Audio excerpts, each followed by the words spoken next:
নামে ঘোরাইয়ে রাধে বলে বাবু তুলে চলো যাই মধুর বৃন্দাবনে রাধে রাধে বলে বাবু তুলে চলো যাই মধুর বৃন্দাবনে রাধে বলে বাবু চলো যাই মধুর বৃন্দাবনে রাধে রাধে বলে বাবু তুলে চলো যাই মধুর বৃন্দাবনে আমার নামে নাই কোনো লামতে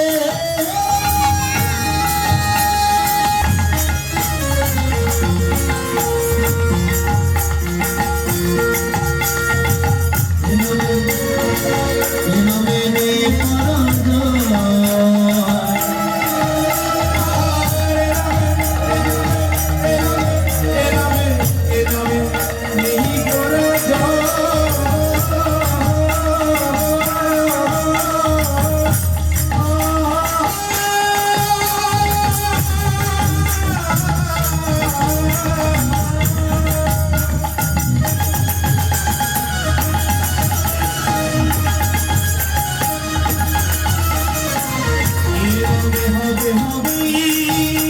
বৃন্দাবনে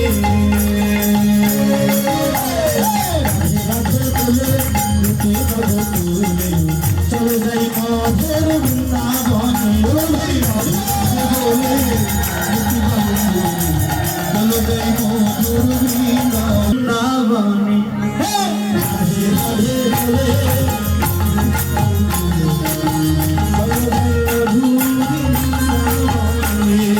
রাধে রাধে বলে চলো যাই মধুর বৃন্দাবনে রাধে রাধে বলে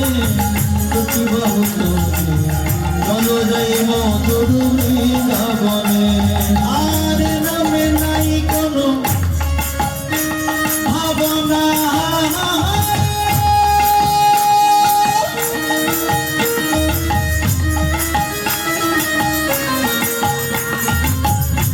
নামে নাই কোনো যাতনা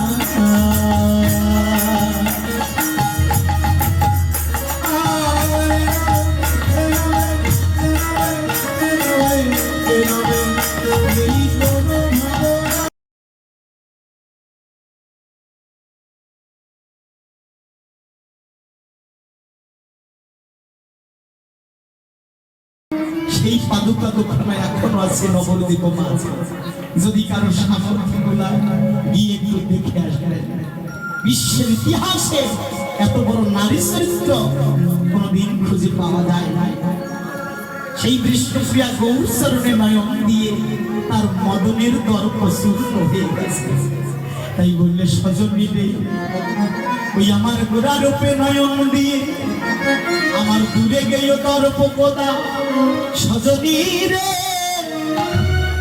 ওই গৌরূপে নয়ন দিয়ে আমার কি হয়েছে জানি আমার যে মদনের দর্প চূর্ণ হলো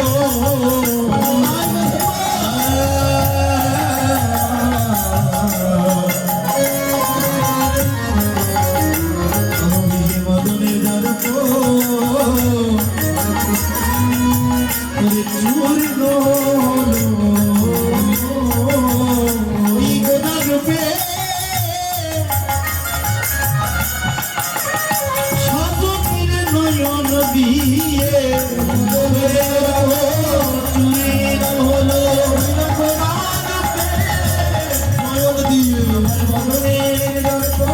চূর্ণ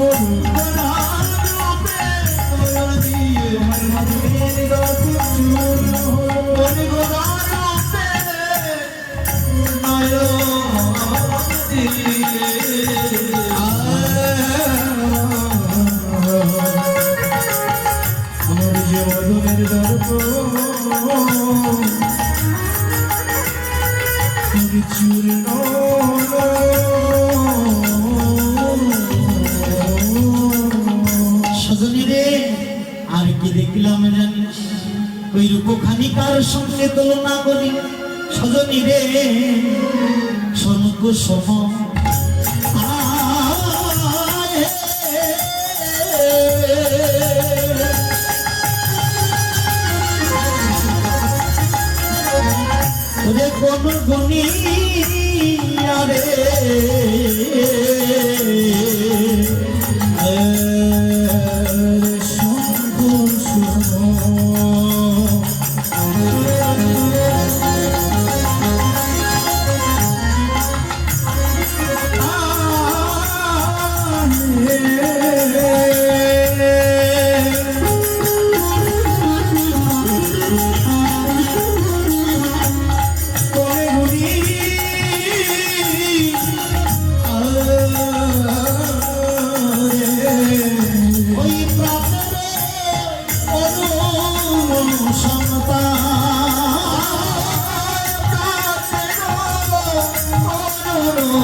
দর্শক রক্তবর্ণ পুষ্পরিত পদ্মফুলের সঙ্গে তুলনা করলেন, কিন্তু তুল মিলল না। আর তার সঙ্গে বললেন রাতের অরুণ সংখ্যা, রাতের অরুণের সঙ্গে তুলনা করলেন। প্রাতকালে সূর্যের অনেক নাম সময় অনুসারে, দিবাকর, ভাস্কর, ভানু, তপন, রবি, কি অনেক নাম। এখানে বললেন অরুণ, কখন? যখন সকালবেলা সতীনারের কপালের সিঁদুরের মতো টকমক হয়ে উদিত। বললেন তার সঙ্গে তুলনা করলেন সূর্যের সঙ্গে, কিন্তু অরুণের সঙ্গে তুলনা করে তুল মিলল না। কেন? অরুণের তাপ রয়েছে, কিন্তু আমার গৌর সূর্যের কোনো তাপ নেই জগতে, এজন্য তার সঙ্গে আমার তুল মিলল না। তাই কি করেছে মা? এই যে তুল মেলাতে গিয়ে মনে মনে ভাবলেন, গোরা রূপে যাই বলে হারে, রূপে যাই বলে হারি, হরি সুধা করম রচিত চরণ তলে, হরি সুধা করম রচিত চরণ তলে, মরু দর্শন রূপ ধরে, মরু দর্শন রূপ ধরি, মরু দর্শন রূপ ধরে, মরু দর্শন রূপ ধরে। হেরি মানে দেখা, সুধা করম নিশা। আমি দেখলাম আকাশের চাঁদ, আর আকাশে দাঁড়িয়ে থাকতে পারলো গৌর চরণের বিমল ছটা। এই যে ওই আকাশের চাঁদ দেখলাম মাটিতে খসে পড়েছে, আর খসে পড়ে কঠিন মৃত্তিকার আঘাতজনিত কারণে ভেঙে ভেঙে টুকরো টুকরো হয়ে গেছে। কত টুকরো? বলেন গরু 10 নখের উপর। কয়টি টুকরো? বলে 10টা। এই যে ডান পায়ে 5টি নখ আর বাম পায়ে 5টি নখে আশ্রয় নিয়েছে। দেখুন বাবা, যখন আকাশে সূর্য ছিল অনেক দূরে, তখন এই যে আমার যন্ত্র ছিল, তাদের অহংকার ছিল। আজ সুধাকর স্যার মনে ভাবলেন, আমি যদি পতিত না হই, আমি যদি গোবিন্দ গৌর চরণে আমি যদি অধমত্ব স্বীকার না করি, তাহলে তো আমি গুরু গোবিন্দের কৃপা লাভ করতে পারবো না। তাই আকাশের চাঁদ কি করলেন? পরুদর্শন রূপ ধরি করে গৌর চরণে আশ্রয় নিলেন। কেন? ওমা ডক্টর মহানামব্রতজি বললেন, দীনতাই কৃষ্ণ লাভের একমাত্র পন্থা। যতক্ষণ পর্যন্ত আপনার দীনতা আসবে না, অধমত্ব আসবে না, ততক্ষণ পর্যন্ত গুরু গোবিন্দের কৃপা লাভ আপনার হবে। এই যে বাবা নারদ কৃষ্ণকে কি বলছে, কৃষ্ণ প্রভু আচ্ছা এই যে আমার হস্তিনাপুরের রাজা দুর্যোধন, তুমি তো তার পক্ষ নিলে না, নিলে ওই ভিখারি কাঙাল যুধিষ্ঠিরের পক্ষ নিলি কেন?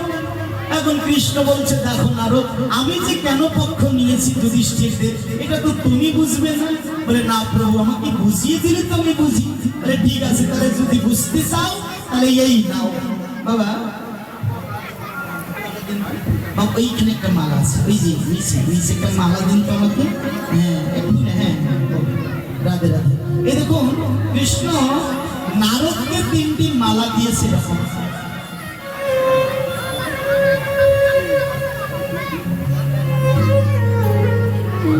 এই যে বাবা 3টি মালা দিয়েছে, এরকম 3টি। বললেন নারদ, এই 3টি মালার নাম আছে কি জানো? একটার নাম হলো উত্তম, আর একটা মধ্য, আর একটা হচ্ছে অধম। এই 3টি মালা নিয়ে গিয়ে, এই 3টি মালা নিয়ে গিয়ে তুমি হস্তিনাপুরের রাজা দুর্যোধনকে বলবে, তোমার বিচারে কে উত্তম, কে মধ্যম, কে অধম। একই সঙ্গে ব্যক্তিগুলোকে পেলে মালা পরাবে, না হলে মালা ফিরে নিয়ে আসবে। এটাই তোমার কাজ। আর এই কাজ করলেই বুঝতে পারবে আমি কেন যুধিষ্ঠিরের পক্ষ নিলাম। এবার বাবা গিয়েছেন হস্তিনাপুরের রাজা দুর্যোধনের কাছে। দুর্যোধনের কাছে গিয়ে বলছে, হস্তিনাপুরের রাজা দুর্যোধনের জয় হোক। এই বলে ঢুকে পড়েছে নারায়ণ নারায়ণ। আর দুর্যোধন তো বাবা সিংহাসনের পরে আছে, পদমর্দন করছেন। দেখুন একজন দেবর্ষি, যিনি একদম ঋষি বৈষ্ণব, তিনি এসেছে তার প্রাসাদে, ওনার কোনো ভূক্ষেপ নাই। উনি সিংহাসনের পরে বসেই বলছেন, অহংকারের বসে বসে হতে হইয়ে। দুর্যোধন মানে কি? তারা সম্মানী লোককে সম্মান দিতে জানে না। কি এদের রাগ হলো দুর্যোধন। দুর্যোধন বলছে, ও নারদ, কি ব্যাপার? নারায়ণ নারায়ণ করতে করতে মাথা খারাপ হয়ে আমার প্রাসাদে ঢুকে পড়েছে। নারদ বলছে, না মাথা খারাপ হয়নি, তবে আমায় কৃষ্ণ পাঠিয়েছে আপনার কাছে। ও কেন? এই দেখুন আমার হাতে 3টি মালা আছে, এই মালা 3টির নাম আছে। কি কি? একটা নাম উত্তম, একটা মধ্যম, আর একটা হচ্ছে অধম। আপনি বলুন আপনার বিচারে কে উত্তম, কে মধ্যম, কে অধম। আমি একই সঙ্গে ব্যক্তিগুলোকে পেলে এই মালাটা পরিয়ে দিয়ে যাবো, এটাই কাজ আমার। বলো তাহলে কে উত্তম, কে মধ্যম, কে অধম, এটাই বলতে হবে তো। হ্যাঁ, এই যে এই জগতে যদি কেউ উত্তম থেকে থাকে না, যিনি আমাকে 10 মাস 10 দিন গর্ভে ধরেছে, সেই মা হলো আমার উত্তম। যাও ওই উত্তম মালাটি মায়ের গলায় পরিয়ে দিয়েছো। বলে আরো দুজন আছে মধ্যম অধম, এ দুজন দাও। বলে ও মা, মধ্যম বলতে হবে? আমি হস্তিনাপুরের রাজা, আমি হলাম মধ্যম। অধমকে বলে আমার প্রাসাদে যারা কাজ করে কর্মচারী, এরা কেউ হয়তো হবে। এক করে জিজ্ঞাসা করা যে তুমি অধম? ও মাথা নড়িয়ে বলছে না আমি অধম। এই তুমি অধম, এই তুমি অধম, এই তুমি অধম। জেনে শুনে কেউ অধম হতে চায় বাবা? রাস্তায় যান, একটা ভ্যানওয়ালার কাছে বর্তমান টাচ মোবাইল পাওয়া যায়, কেউ অধম হতে চায় না। অধম যখন খুঁজে পাওয়া গেল না, তখন বলছে তারা একটু ভেরি পিটিয়ে দিয়ে আমার রাজ্যে ঢোল পিটিয়ে দিয়েছে বাবা। ঢোল ঢোল ঢোল। হস্তিনাপুরে যদি অধম থেকে থাকো, তাহলে হস্তিনাপুরের রাজা দুর্যোধনের প্রাসাদে দেখা করো। সকাল থেকে বাবা সন্ধ্যাবধি কোনো অধম খুঁজে পাওয়া গেল না। এবার মালা নিয়ে বিষণ্ণ বদনে গুটি গুটি পায়ে কৃষ্ণের সন্নিকটে এসে উপস্থিত। এই নারদ বিষণ্ণ বদন, মালা হাতে পরানো হয়নি? না প্রভু, পরাতে পারিনি। কেন পারোনি? কাকে পেলে কাকে পেলে না? প্রভু আমি উত্তম পেয়েছি, মধ্যম পেয়েছি, কিন্তু অধম পাইনি, এই জন্য আমি মালাটা পরাইনি। এবার যাও, ধর্মে কর্মে যে স্ত্রী যার নাম যুধিষ্ঠির, তুমি যুধিষ্ঠিরের কাছে গিয়ে একই কথা বলবে। এবার ছুটতে ছুটতে গেলে মহারাজ যুধিষ্ঠিরের কাছে গিয়ে রাজপ্রাসাদে গিয়ে বলছে, মহারাজ যুধিষ্ঠিরের জয় হোক, মহারাজ যুধিষ্ঠিরের জয় হোক। যুধিষ্ঠিরও কিন্তু সিংহাসনে পড়ে বসেছিল, আর সিংহাসন এই নারায়ণ নারায়ণ শোনা মাত্রই তিনি চমকে উঠেছে, সিংহাসন থেকে লাফ দিয়ে উঠেছে। উঠে বলছে, পরম ভাগ্য, সৌভাগ্য আমার, আপনার মতো এই বৈষ্ণব আমার প্রাসাদে এসেছেন, আসুন আসুন আসন গ্রহণ করুন। নিজের আসনটা ছেড়ে দিয়েছেন, যুধিষ্ঠির আসনে বসিয়েছেন।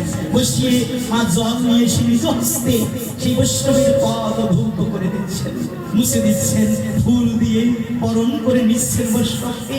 ও মা, আর আশ্চর্যান্বিত হয়ে গেল নারদ। ওখানে গেলাম এক আপ্যায়ন, আর এখানে আসলাম আর এক আপ্যায়ন কেন? যুধিষ্ঠিরকে বলছে, যুধিষ্ঠির আমাকে তো তুমি বললেন আমি কেন এলাম? ও আপনার সেবা পূজা করতে গিয়ে বলাই হয়নি আপনি কেন এসেছেন। আচ্ছা বলুন আপনি কেন এসেছেন? এই যে আমাকে কৃষ্ণ আপনার কাছে পাঠিয়ে দিয়েছে। ও বলো কি না, কৃষ্ণ আপনাকে আমার কাছে পাঠিয়ে দিয়েছে? ও তাহলে কৃষ্ণের এখনো আমার কথা মনে আছে। নারদ রে, এখান থেকে তুমি যখন আমার কৃষ্ণের কাছে যাবে,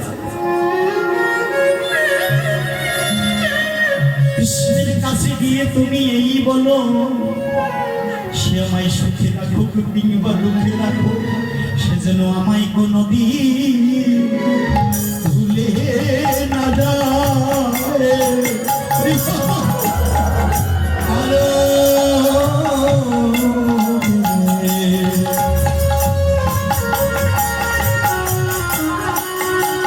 সে যেন আমায় কোনদিন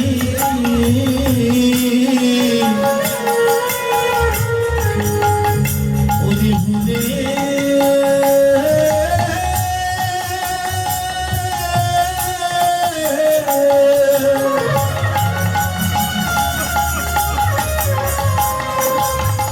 ভুলে না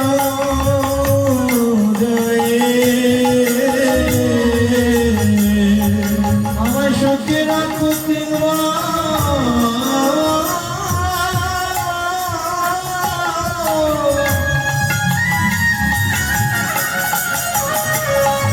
নগত্রে দুঃখে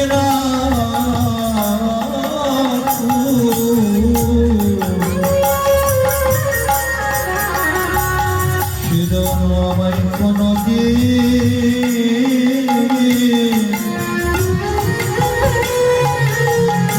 ভুলে না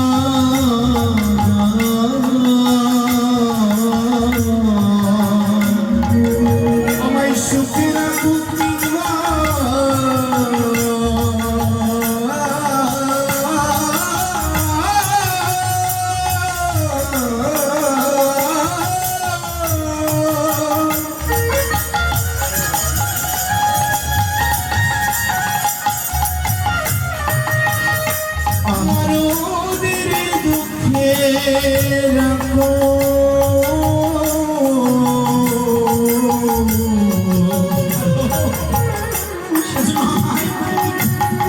যেন আমায় কোনোদিন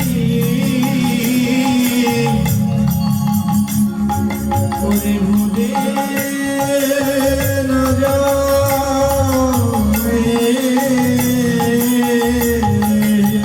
সেজন্য কৃপা করে রাতুল রান্না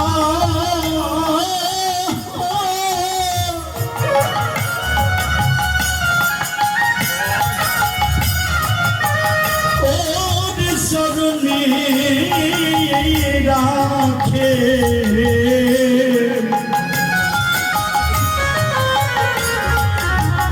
সেজন্য আমায় কোনোদিন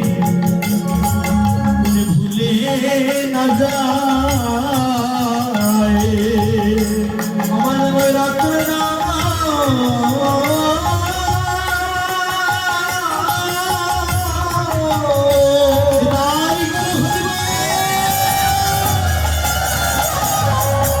চরণের পাশে রাখি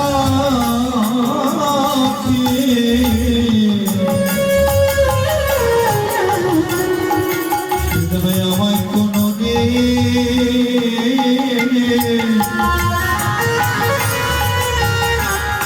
ভুলে না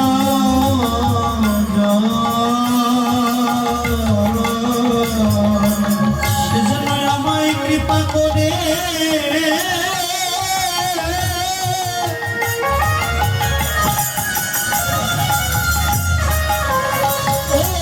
মনে রাখে সেজন্য আমায় কোনোদিন নারদ ভুলে না যায় ওরে কৃপা করে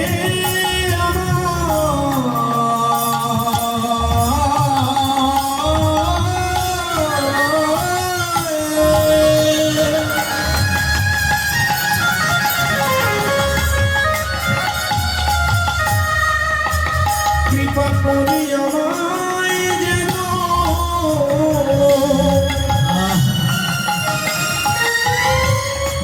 ওরে মনে রাখে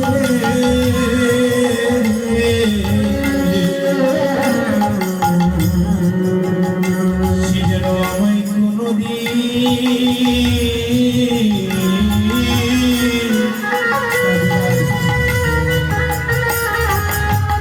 ভুলে না যায়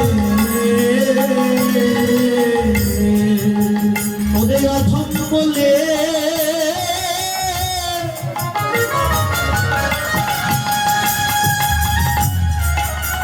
চরণের পাশে রাখে আমায় যেন ভুলে যায় অধম বলে চরণের পাশে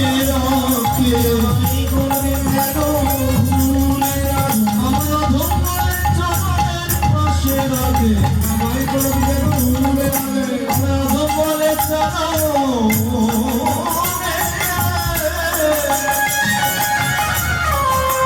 চরণের পাশে রাখে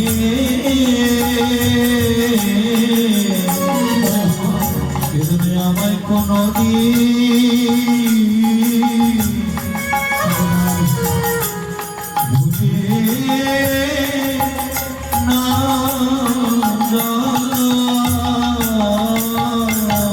নারদ বলছে যুধিষ্ঠির আমি আরো একটি কারণে এসেছি এই দেখো আমার হাতে তিনটি মালা আছে জানো এই মালা তিনটির নাম দিয়েছে ভগবান শ্রীকৃষ্ণ কি নাম জানো একটার নাম উত্তম একটা মধ্যম আর একটা অধম বলো তোমার বিচারে কে উত্তম কে মধ্যম কে অধম আমি একই সঙ্গে পেলে এই মানুষগুলোকে পেলে আমি মালা পরিয়ে দিয়ে যাব আমার যুধিষ্ঠির বলছেন নারদ এই জগতে যদি কেউ উত্তম থেকে থাকে এই জগতে যদি কেউ উত্তম থেকে থাকে সে আমার ভগবান শ্রীকৃষ্ণ ছাড়াই আর কেহ না নারদ রে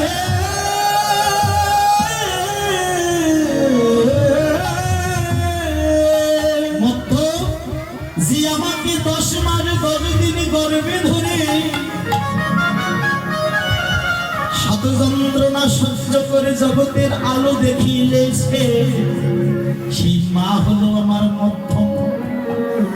আর অধমকে নারদের, যদি তুমি এই অধম মালাটির যোগ্য মনে করো, ওই অধম মালাটি আমার গলে পরিয়ে দাও, কেননা আমার মতো অধম ভাই আছে।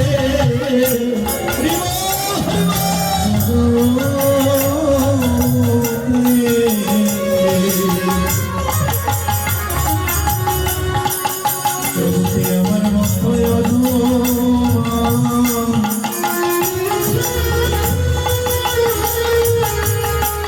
আর কি আছে,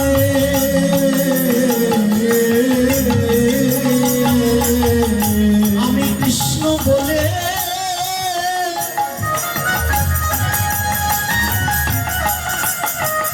একদিন কাঁদলাম না রে, আমার মতো কেউ আছে। একদিন কৃষ্ণ বলে কাঁদলাম না রে, আমার মতো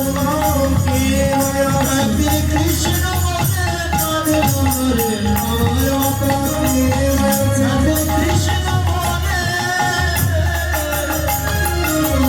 কাঁদিলাম না রে,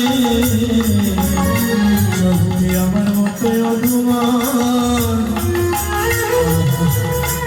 আর কে আছে।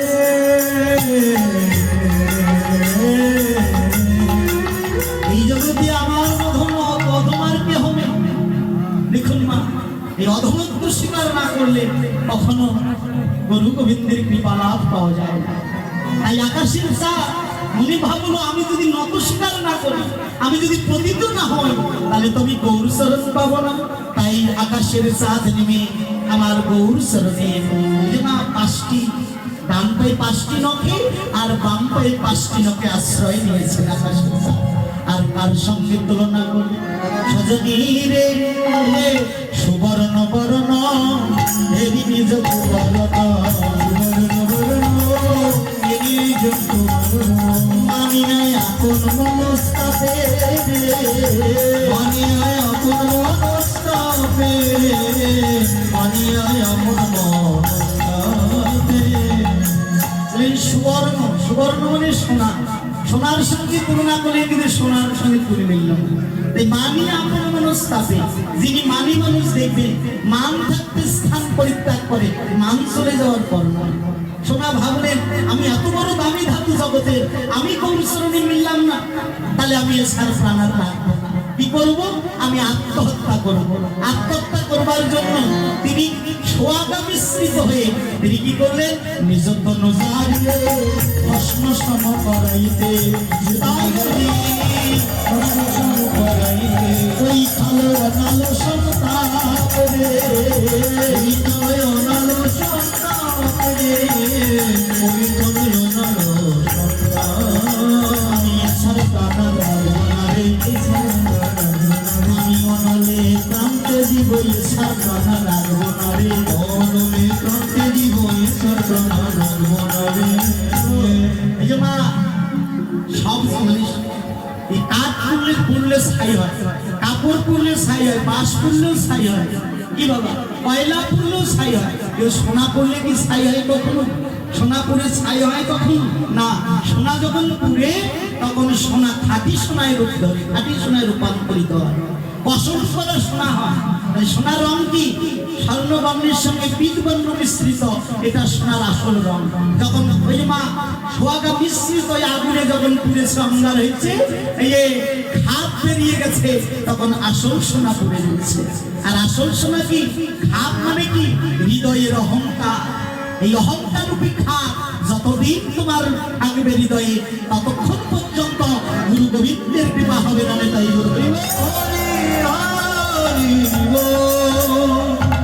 বাবা এই খাপ চলে গিয়েছে, আমার সোনা দেখছে গৌর চরণে, আর নিজের দিকে দেখে ভাবছে আমি তো তাহলে এবার গৌর চরণে মিললাম। সোনার আনন্দ আর ধরে নারে, এই গৌর চরণে আশ্রয় পেয়ে আনন্দ আর ধরে নারে, গৌর চরণে আশ্রয় পেয়ে আনন্দ আর ধরে না। এবার সাধন করে বৈষ্ণব কবি বলতে লাগলেন, যা সমবধে অধিক নাই অনুভবে, অসময় অধিক অধিক অনুভবে, তুলনা দিবার নাই তুলনা দিবার নাই তুলনা দিবার নাই জগদানন্দ প্রভুর তুলনা নিরূপম গৌর কিশোর নিরূপম গৌর কিশোর নিরূপম গৌর কিশোর জগতের তুলনা তার সাজে তুলনা তার সাজে কি দিব গৌরের রূপের তুলনা যার তুলনা তার সাজে দিব গৌরের রূপ তুলনা যার তুলনা তার সাজে হবে। বলছেন যার সময় অধিক অধিক নেই অনুভব অনুভব করে যাকে পাওয়া যায় না, বলে তুলনা দিবার নাই ঠোঁট, ঠোঁট মানে স্থান, তুলনা দেবার মতো কোনো জায়গা নেই। জগদানন্দ প্রভু জগন্নাথনন্দ প্রভু বলছে যে প্রভুর তুলনা প্রভু আমার নিরূপম গৌর কিশোর নিরূপম গৌর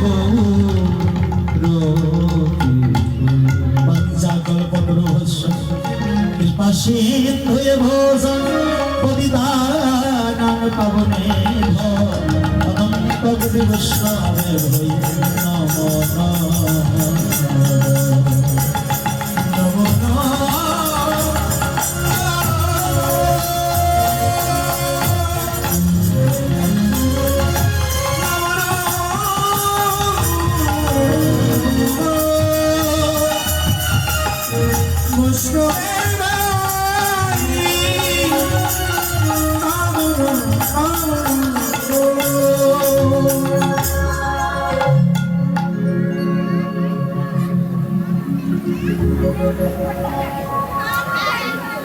রাধে রাধে হরি বল হরে কৃষ্ণ।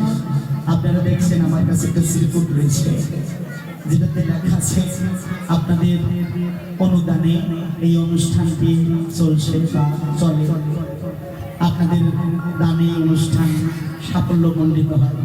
তাই আমার কমিটি বৃন্দের দাদা ভাইয়েরা আপনাদের কাছে একটু দাঁড়ে দাঁড়ে ভিক্ষার ঝুলি নিয়ে যাবে। আপনারা প্রাণ দিলে আশীর্বাদ করে আপনারা তাদেরকে দান করবেন। ভগবান ব্যাংকে দান করলে, ভগবান ব্যাংকে জমা থাকলে এই জমার টাকা এই দানটি একদিন বৈষ্ণব সেবা হবে, ভগবানের সেবা হবে, একদিন এই দান আপনাকে সেই ভব নদী আর ঘাটাতে সাক্ষ্য দেবেন। তাই হরি হরি একটু সবাই প্রাণ খুলে দান করবেন। এখন আমরা এতক্ষণ ছিলাম গৌর কথা নদিয়া নবদ্বীপ মাঝে, এবার গৌর কথা বিশ্রাম রেখে এবার আমরা যাব মধুময় মধুর শ্রী বৃন্দাবন ধামে। বৃন্দাবনে ধামে যেতে গেলে রাধারানের নাম করতে হয়, কারণ বৃন্দাবনের সম্রাজ্ঞী শ্রীমতী রাধা ঠাকুর। তাই রাধারানীর নাম না করলে কখনো বৃন্দাবনের লীলায় স্মরণে বসা যায় না। তাই চলুন রাধারানীর নাম করে আমরা বৃন্দাবনে লীলার স্মরণে বসব। যার হাত আছে একটু হাতটা তুলবেন, আর যার হাত নেই তোলার দরকার নেই। রাধে রাধে রাধে রাধে সবাই আমার সঙ্গে বলবেন আর হাতে তালি দিবেন। রাধে রাধে রাধে রাধে বলে দুটি বাবু তুলে চলো যাই মধু বৃন্দাবনে। রাধে রাধে বলে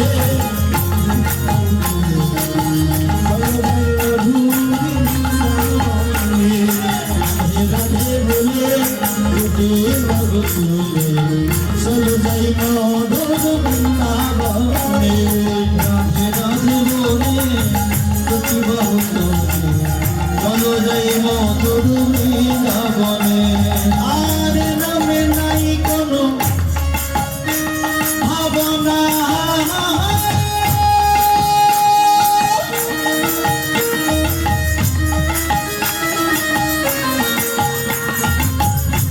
নামে নাই কোনো যাতনা,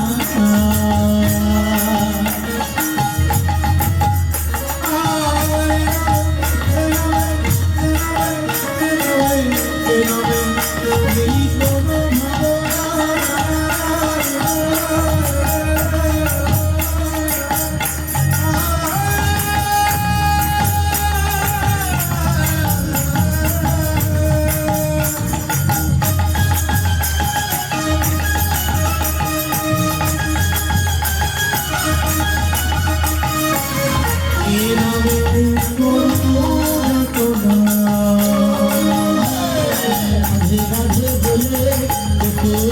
তুলে চলো যাই মধুর বৃন্দাবনে রাধে রাধে বলে দুটি বাহু তুলে চলো যাই মধুর বৃন্দাবনে আমার নামে বোঝায় কথা বলে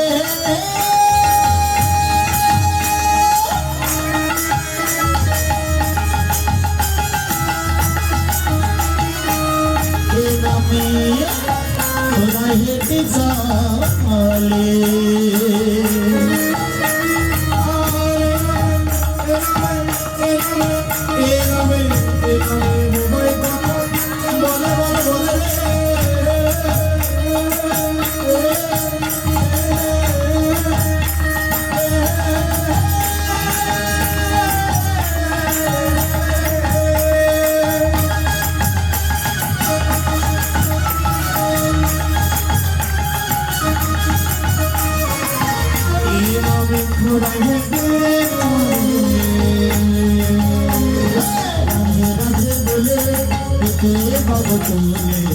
চলো যাই মধুর বৃন্দাবনে রাধে রাধে বলে দুটি বাহু চলো যাই মধুর বৃন্দাবনে রাধে বলে দুটি বাহু চলো যাই মধুর বৃন্দাবনে রাধে রাধে বলে দুটি বাহু চলো যাই মধুর বৃন্দাবনে আমার নামে নাই কোনো ক্লান্তি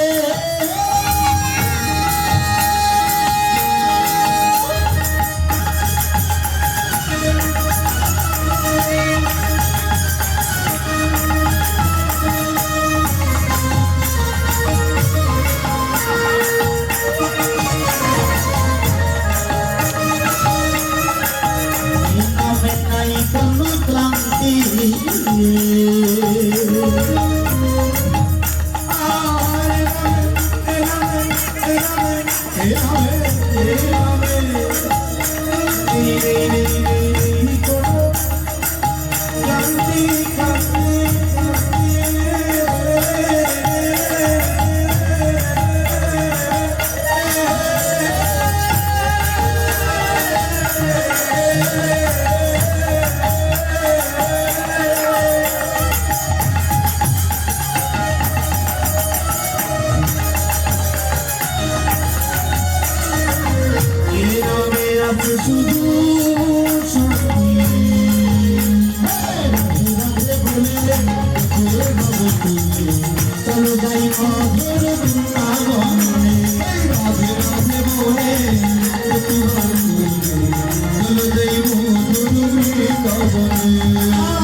की नवद्वीप धाम की सारी धाम की सारी वेद की सारी संप्रदाय की गीता भागवत की तुलसी महारानी की महाप्रसाद की फलकरताल की हरिनाम संकीर्तन की उपस्थित भक्तवृंद की कमिटी वृंद की इलाकावासी की अपन अपन गुरुदेव की गुरु परंपरा की विश्वेर सबार मंगल की सबार परमात्मिक मंगल की যারা সিনাই তারা কি যারা আসবে ভাবছে তারা কি এই সময় যারা ঘুমিয়ে আছে তারা কি যারা কসমেটিক দোকানে আছে তারা কি যারা চায়ের দোকানে আছে তারা কি যারা প্রসাদ নিচ্ছে তারা কি যারা প্রসাদ দিচ্ছে তারা কি যারা ঘুর করে ঘুরে বেড়াচ্ছে তারা কি জয় জয় নিতাই রাধা কৃষ্ণ প্রেমানন্দ হরি হরি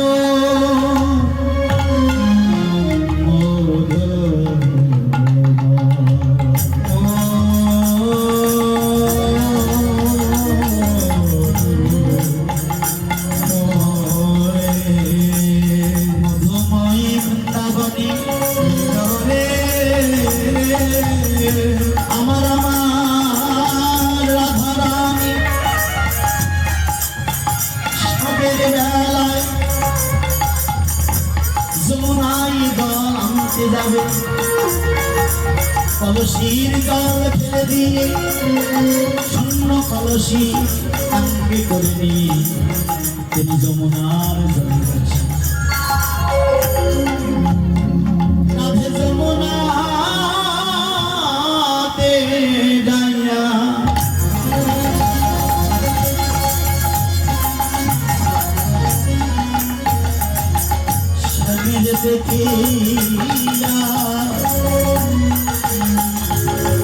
হরিয়াইলো বিনোদিনী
বসে বসে ভাবিতেছে আমার বসে বসে ভাবিতেছে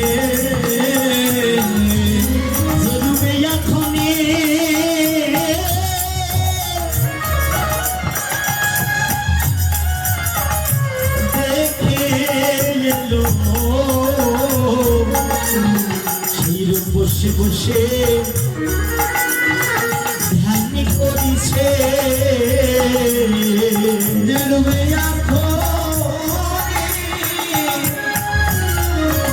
দেখে বসে বসে ধ্যান করি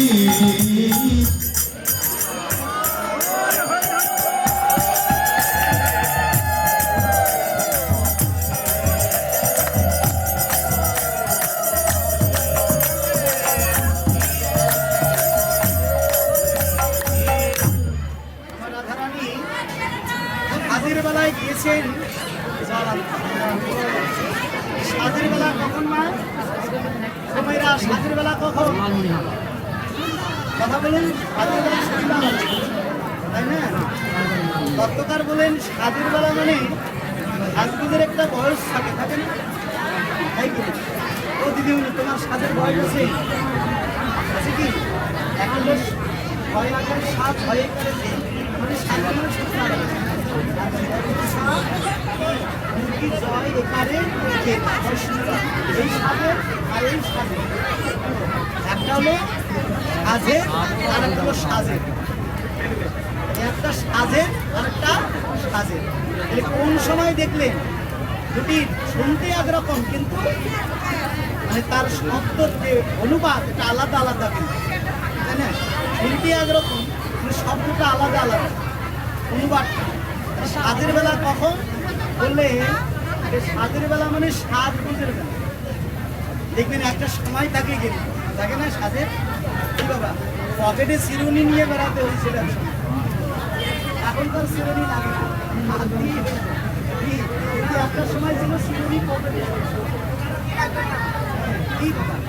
ওই সময়টা হলো কোন সময় বলছি, হলো যৌবন কাল। আয়নার সামনে যারা যৌবন প্রাপ্ত, যারা উঠতি বয়সের ছেলেরা দেখবেন তাদের আলাদা একটা কি ড্রেসিং টেবিলের সামনে যে কভার যাচ্ছে আর কভার আসছে তার কোনো হিসাব, তাই না? এটা হলো সাজের বেলা। এই যৌবন কালে দর্শন করেছেন আমার রূপে, আমার গোবিন্দের রূপ। আর এই সাজের বেলায় গোবিন্দের রূপ দেখলে কি হয় বলছেন, শিশুকালে মনটা থেকে পবিত্র, আর এই পবিত্র মনে যদি একবার কৃষ্ণ নামের কৃষ্ণ রূপের যদি অঙ্কুরোদ্গমন হয়, এই কাজ আর কেউ মারতে পারে না। তাই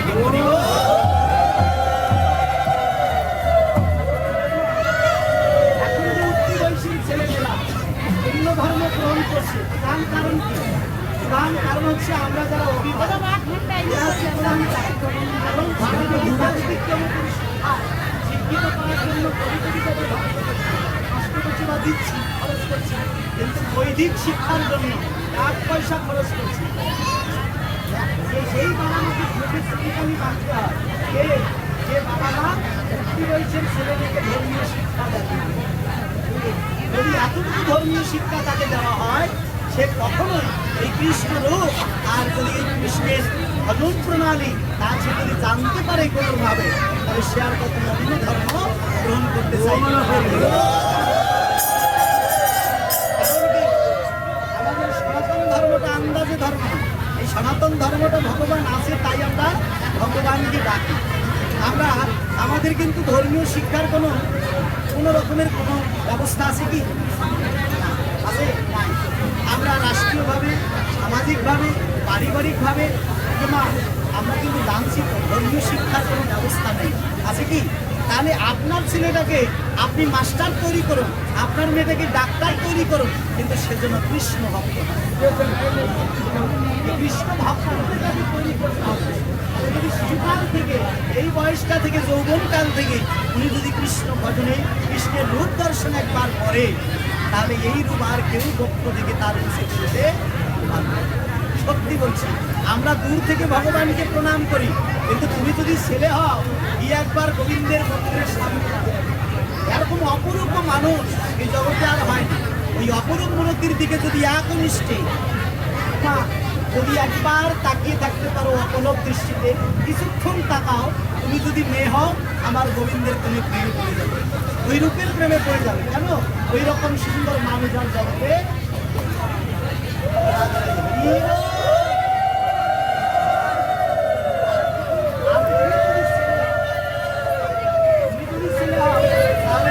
মন্দিরের সামনে দাঁড়াবে, আধারের মতো একটা অপূর্ব রূপবতী সাধারণের দিকে তুমি অপলক দৃষ্টিতে তাকিয়ে থাকবে। আর যতই জগতে দেখো না কেন,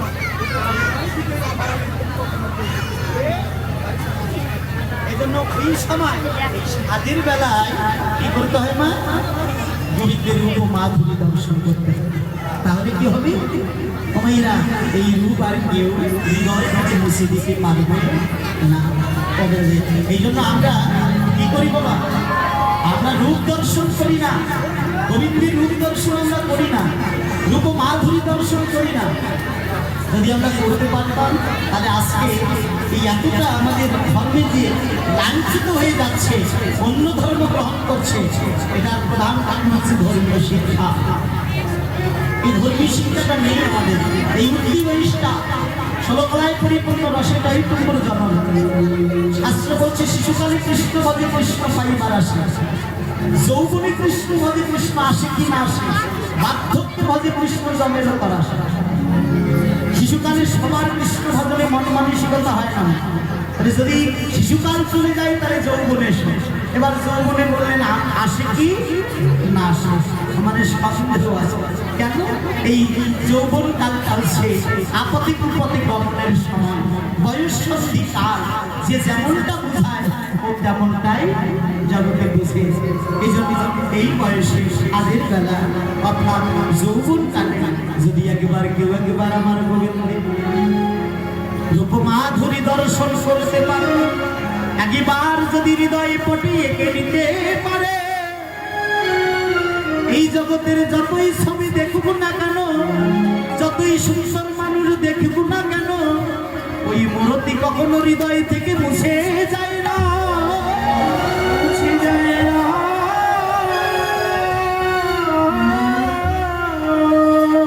মা, এই জগতের যে ভালোবাসা বুঝে তার সঙ্গে ভালোবাসা করো।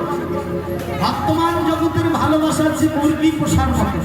কি মাইরা এ ভালোবাসা করে কোনো লাভ নাই। যে আমার ভালোবাসার মর্ম বোঝে আমি তার সঙ্গে ভালোবাসা। তাই আমার রাধারানী এসে সখীদের বলছে সজনীরে, আমি অপরূপ মূর্তি দর্শন করলাম, ওই শ্রী যমুনায় জল আনতে গিয়ে সজনীরে কি রূপ দেখেছি, দেখে এলাম।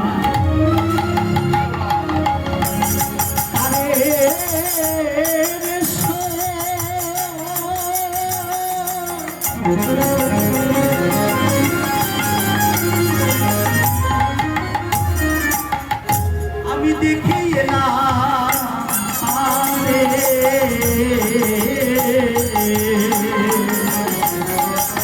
দেখে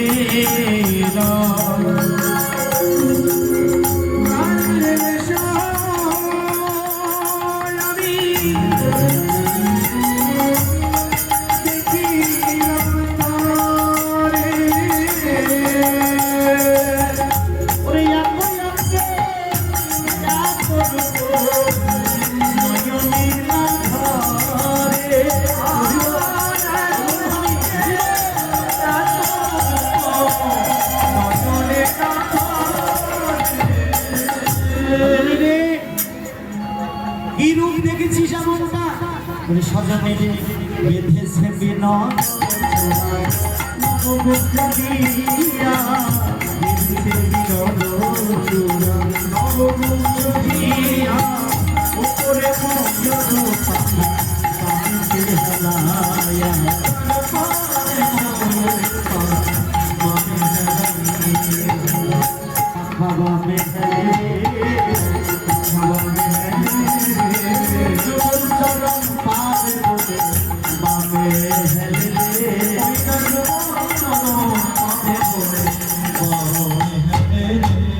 আমার পাখা মনে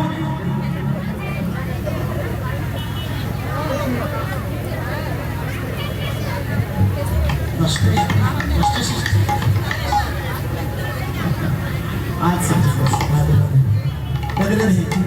পাখা মনে মনে ভাবলেন আমি যদি ডানে থাকি তাহলে আমি গোবিন্দ বিচরণ করব, আর যদি মাঝামাঝি থাকি তাহলে গোবিন্দের বদন দেখতে পাবো, কিন্তু আমি তো রাধারানীর বদন চরণ সেই পাবো। তাই আমার পাকা বামে হেলে মনে মনে কেঁদে বলি সে রাধে গো, আমি বামে হেলে থাকলাম, তোমরা যখন যুগল হয়ে দাঁড়াবে তোমাদের যুগল চরণ দিও হাতে। তাই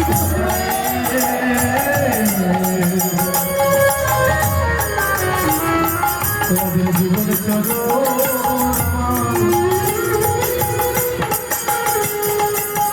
দিও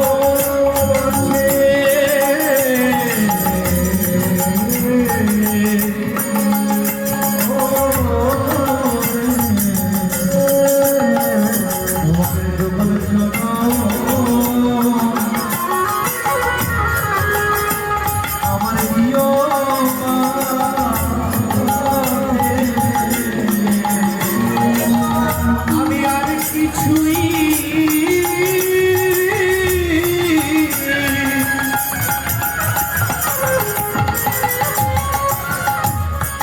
চাই না ভুলে।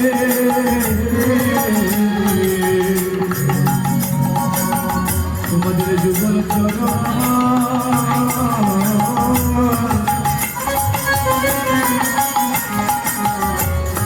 আমার দিও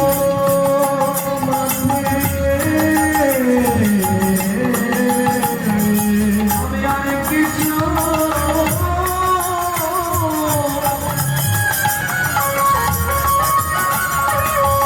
চাই না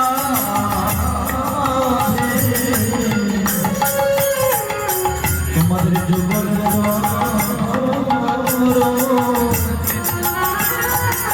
আমার দিও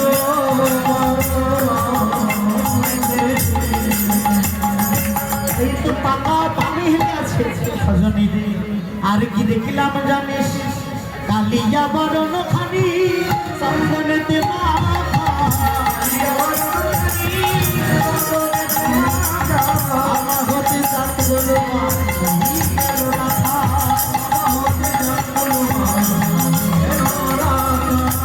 হতে জানো নাই গেল নাই গেল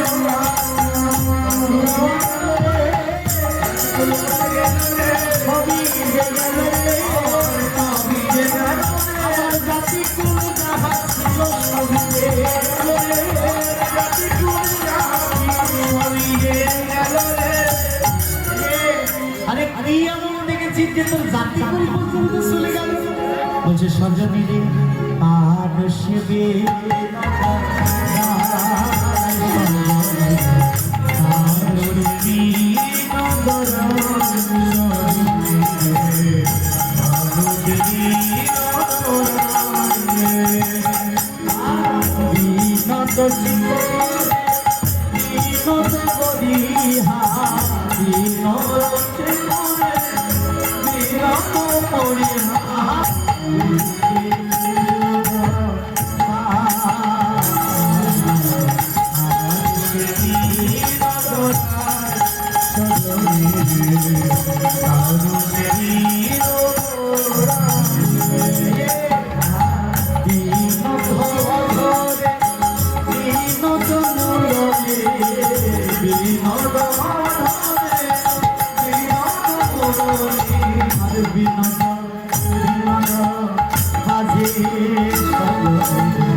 আরে যে ভাইরা ও বৌমা, আরে ঝগড়াটা ওই দিকে না গো, এইখানে ঝগড়া লেগে গেছে। চরণের নুপুর আর মাতার দুজনে তুমুল ঝগড়া। মাতার চূড়া বলছে ওরে নুপুর তুই তো ছোট, কেন বলে তুই সবার নিচে রয়েছিস, দেখ তুই সবার নিচে রয়েছিস, তুই ছোট লোক, আর আমি বড় লোক, দেখ আমি সবার মাথার উপরে রয়েছি, আমার মাথার উপরে আছে গোবিন্দ। এখন উপর বলছে, দেখ সাধক সাধিকা কোন ধরবো কিন্ন, যুগ যুগ ধরে তপস্যা করে চরণ পাইবা, আর তুমি এমন আহাম্মক ভগবানের মাথার উপরে গিয়ে বসে আসো। তোমার মতো ছোট লোক এই জগতে আর কেউ নেই। দুজনের তুমুল ঝগড়া, এই যে চরণের উপর মাথার চূড়া, দুজনে ঝগড়া করছেন। মাঝখানে কে আসে বাবা? মাঝখানে কে? বাঁশি। বাঁশি এখন বলছে, একই অঙ্গের দিকে এত ঝগড়া কিসের, বল কি হয়েছে? চরণের উপর বলে, ওরে বাঁশি ভাই, মাথার চূড়া বলে কিনা আমি নাকি ছোট লোক। হ্যাঁ, ও তো ছোট লোক, না হলে ওর চরণে থাকবে কেন? আমি বড় লোক, আমি সবার উপরে আছি। বাঁশি বলছে, ওরে ভাই তোর মিশাই অহংকার, সাধক সাধিকা গন্ধর্ব কিনে নন, যুগ যুগ ধরে তপস্যা করে। এত গরমকে অপেক্ষা করে আপনারা কীর্তন শুনছেন ভগবানের। ভগবানের কি পেতে চান? মাথা, কান, না, চোখ, গাল, কি পেতে চান? কি? সবাই কেঁদে কেঁদে বলে, গোবিন্দ হে, তুমি তোমার এই রাতুল্লাহ চরণে আমায় স্থান দাও। ওরে সুরারে, তোর মিশাই অহংকার, এই চরণটা যে পেয়েছে সেই তো কৃষ্ণ ধনের ধনী। এই জগতে যেমন আমাদের পূজা দিদি বাড়িতে এসেছি কীর্তন করতে, আমি ধন্যাতি ধন্য যে পূজা দিদি আমার আসলে বসে কীর্তন শুনছি। আপনারা আশীর্বাদ করবেন সবাই, যেন পূজা দিয়ে আপনাদের মতো সাধুগুরু বৈষ্ণবের সঙ্গ করতে পারে। জন্মে জন্মে কৃষ্ণ ভক্তিবতী মায়ের গর্ভে জন্মগ্রহণ করে আপনাদের মতো সাধুগুরু বৈষ্ণবের সঙ্গ করে অন্তিমে যেন রাধা গোবিন্দের চরণ পক্ষে লই এই জগৎ ছেড়ে যেতে পারে। তাই এই যে আমার পূজাদির বাড়ি হচ্ছে পাকা, যার বাড়িতে পাকা ডালা আমরা বলি ওনারা হচ্ছে বড় লোক, বলি না ধনী মানুষ, মানে পাঁচতলা ফ্ল্যাট যারা আছে তারাই বলো ধনী মানুষ। কি ধনী মানুষ? আর যাদের গরিব মানুষ তাদের তো এই যে টিনের চাল, টিনের বেড়া, কি বাবা। কিন্তু এটা জাগতিক জগতের যাদের এই যে পাকা পাঁচতলা ফ্ল্যাট বাড়িয়েছে তারা বড় লোক, কিন্তু তারা ধনী। কিন্তু শাস্ত্র, বৈষ্ণব শাস্ত্র বলছে উল্টা। কি উল্টা বললেন?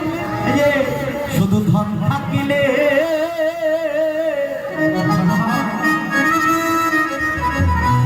ওরে হয় না ধনী,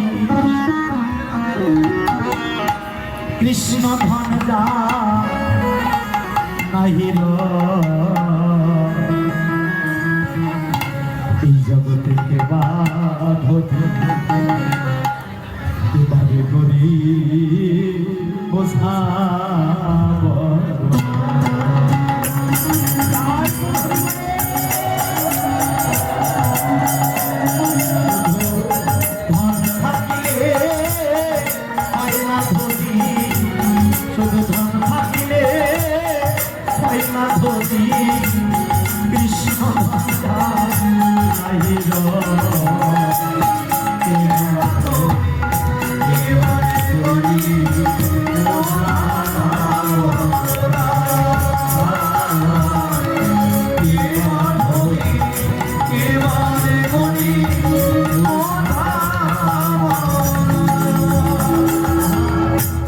কৃষ্ণ ধন জান ভজা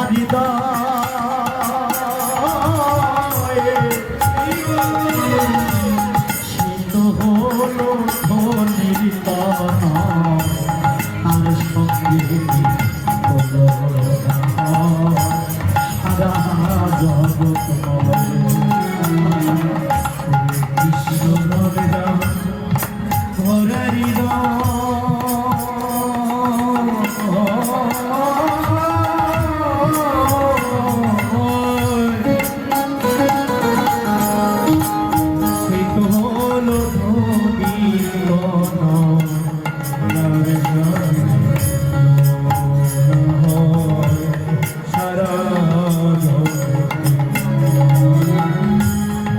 কৃষ্ণ নামের প্রেম সাগরে, কৃষ্ণ নামের প্রেম সাগরে, যে কৃষ্ণ নামের সাগরে দিবানিশি ঢেউ খেলা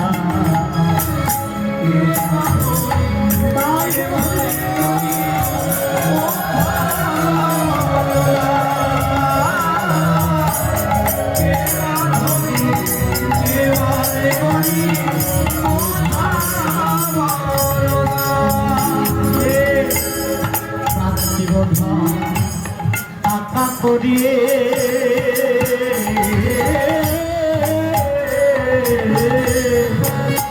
মনে সুন্দর নারী পাকা বাড়ি দিতে হবে সকল নারী লইয়াবি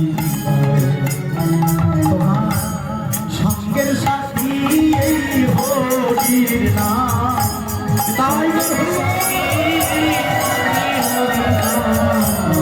সঙ্গের সাথী এই হরির নাম ধন সম্পত্তি সঙ্গে যা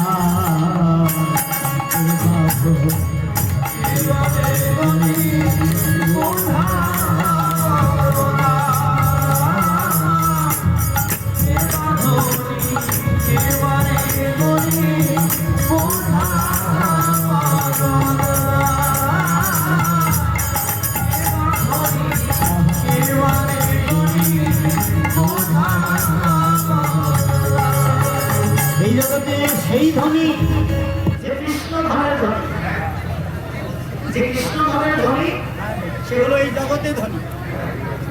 এই ধনীর সঙ্গে কি তুলনা হয়? কোনো তার সঙ্গে তুলনা হবে? নুপুর হচ্ছে কৃষ্ণ ধামের ধনী, ওই হচ্ছে বলে সুরা তখন কেঁদে কেঁদে বলছে, ভাই নুপুর আমার তুমি চাই অহংকার করে জন্ম গেল। ভাই নুপুরে যেদিন আমার গোবিন্দ গোসারণীর খেলা খেলবে, গোবিন্দ সারণীর খেলা খেলে আমার গোবিন্দ ঘরে ফিরবে, গোবিন্দের শরণ তুমি যখন গাবে আমার পরম মন্ত্র ভরে শরণ তুলি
আজকের কথাটা বলি।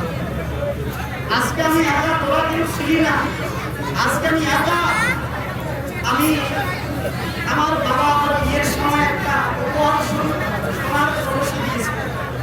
জানিস, এই সোনার কলসিটা আমি অনেক চেয়েছি। প্রত্যেক দিনের পিতলের কলসি নিয়ে জল আনতে। আমার শাশুড়ি ননদিকে বললাম, আমাকে একটু স্বর্ণের কলসিটা দাও না। আমি প্রত্যেকদিন পিতলের কলসিতে জল আনি, আজকে সোনার কলসিতে জল আনি। অনেক চেয়ে সেদে আজকে সেই স্বর্ণের কলসিটা আমাকে দিয়েছে। আমি এই স্বর্ণের কলসি লই আমি শ্রী যমুনায় জল আনতে গেলাম। যখন স্বর্ণের কলসিতে আমি জল ভরবো, আমি ওই যমুনার জলে আমি অপূর্ব রূপের মানুষ দেখতে পেলাম। আর দেখে আমার কি জানি কি হয়ে গেল। ফিরাইয়া দেখিয়া আমার হাতে আর ওই স্মরণের কলসি না। ওই স্মরণের কলসি যমুনায় ভেসে গেল। আমি রিক্ত হস্তে ঘরে এলাম। ঘরে এলে আমার শাশুড়ি ননদি তারাই আমায় ভর্ৎসনা করতে লাগলো। অত সেরি অনেক চেয়ে সেদে আজকে স্বর্ণের কলসিটা নিয়ে গেলি, আর সেটাও যমুনায় ভাসিয়ে দিয়ে এলি ফিরে এলি।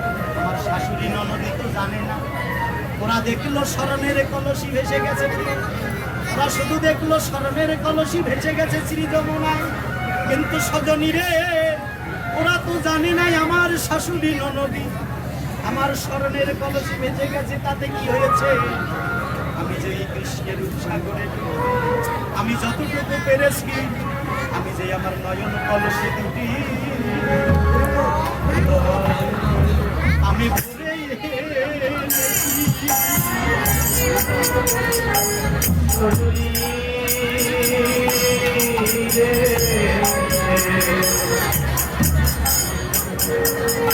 ভরে আমার নতুন কলসি দুটি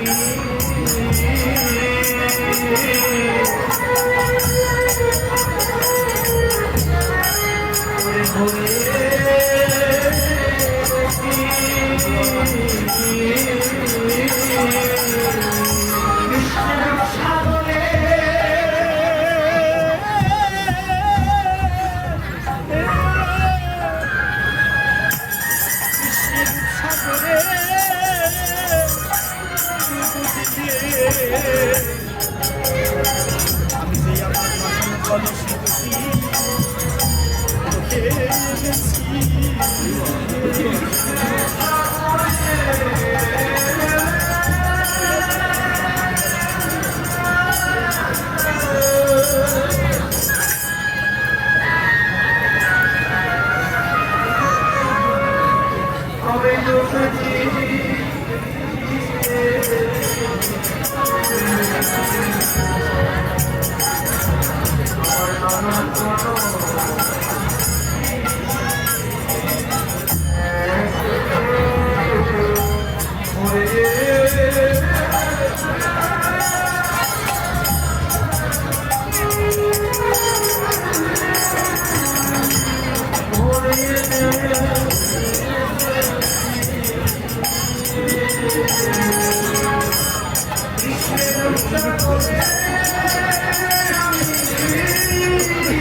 ভরে গেছি।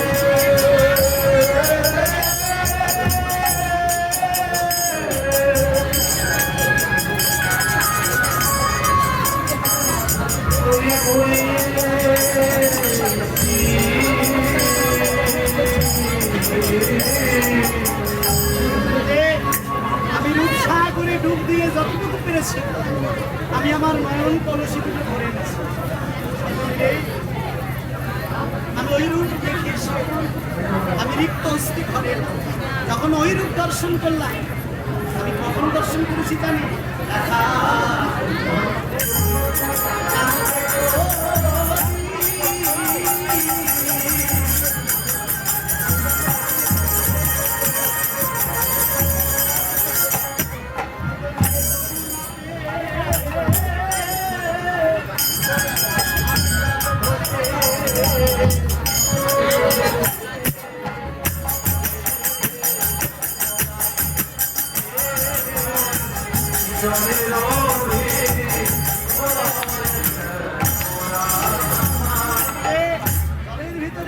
আমি রূপ দর্শন করিবা মাত্র কি হয়েছে জানিস?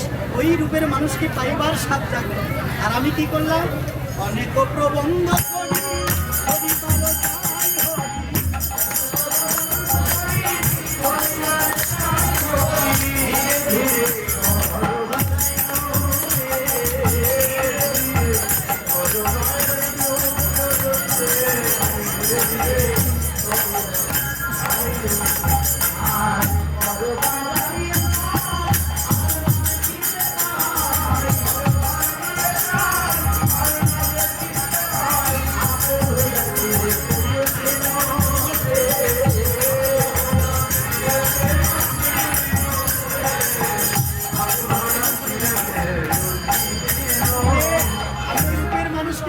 কেন জানিস?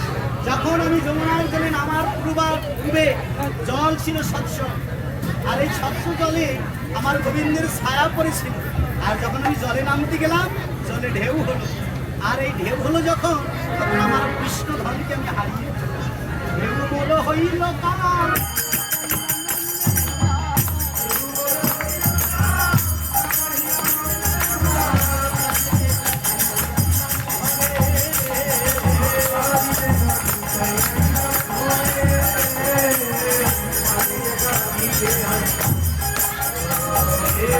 আমি গোবিন্দকে দেখলাম, কিন্তু কিরূপে জানি?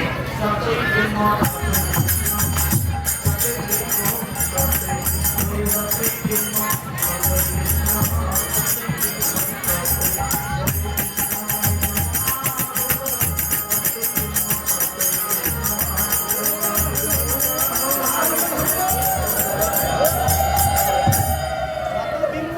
কৃষ্ণ দর্শন লাভ। এখন বিম্ব চলে গেল, কৃষ্ণ দর্শন হলো, অর্থাৎ বিম্ব চলে গেল। আরে কারে কইব কথা বুঝিবে সর্বসুখ, সেটা না বুঝিলাম। আমার গোবিন্দ ছিল কদম বেটা। এই জ্ঞানদাস বৈষ্ণব তুমি বলছে যে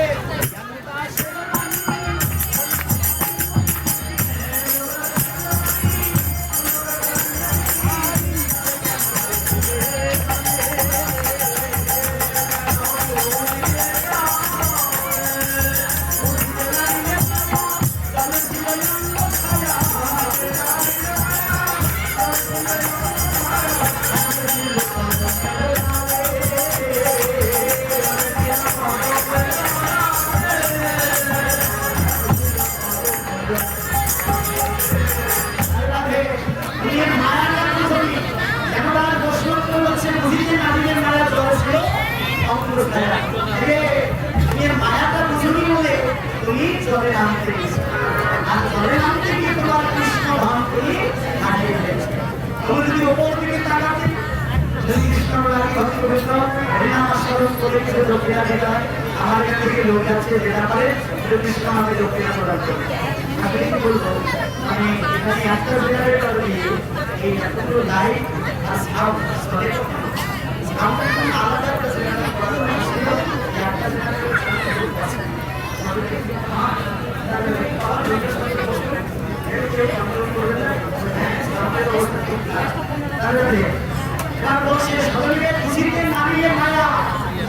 ছিল অঙ্গ ছায়া, শ্যাম ছিল পদপ্রের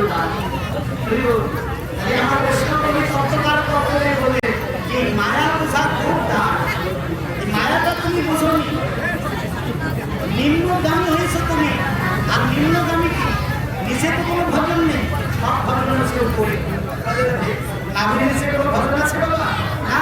তুমি যখন নিচে তাকাতে গেলে তখনই তোমার কি তুমি মায়াটা বুঝোনি, তখনই তোমার কৃষ্ণধন যতই তুমি কথাটা কৃষ্ণরূপে বেরিয়ে গেছে, চলে গেছে। কৃষ্ণধন তুমি হারিয়ে ফেলেছো কেন? এই মায়াটা তো তুমি বুঝো। এই মায়া বোঝা কি বাবা? জানতাম বাবা, এই মায়া বোঝা তো জানতাম বাবা নয়। এই মায়া নদী পার হয়ে যাওয়া এটাই একমাত্র কৃপারই যদি এই মায়া নদী পার হতে চাও, তাহলে গুরুর কাছে গিয়ে সব ধান দাও, তাহলে এই মায়া নদীটা তুমি পার হতে পারবে।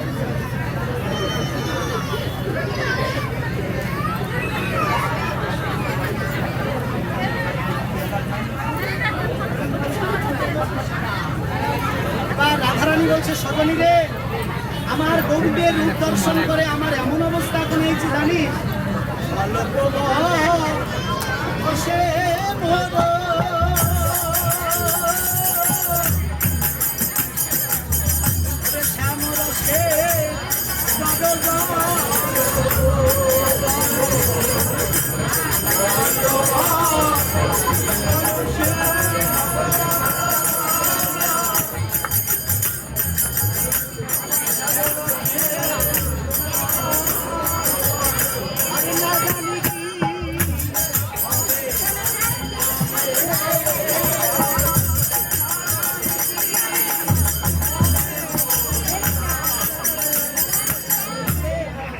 পরিণামের কথা চিন্তা করি। জগতে যদি জীবনে কারো ভালোবাসা আসে, সে কখনো পরিণামের কথা চিন্তা করে। আমি অল্প বয়সে বড় শ্যামরস ধরো ধরো না জানি কি হবে।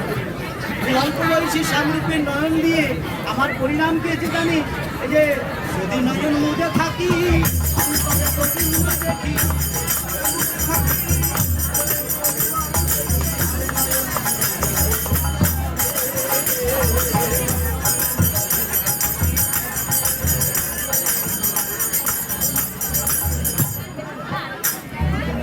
যদি চলি তাই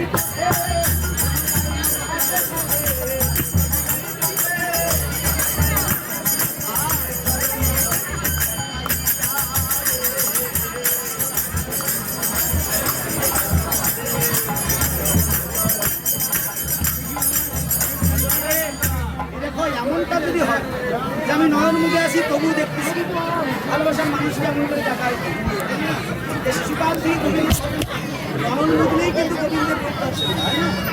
আর হ্যাঁ বৌদি ভালো আছেন? আমি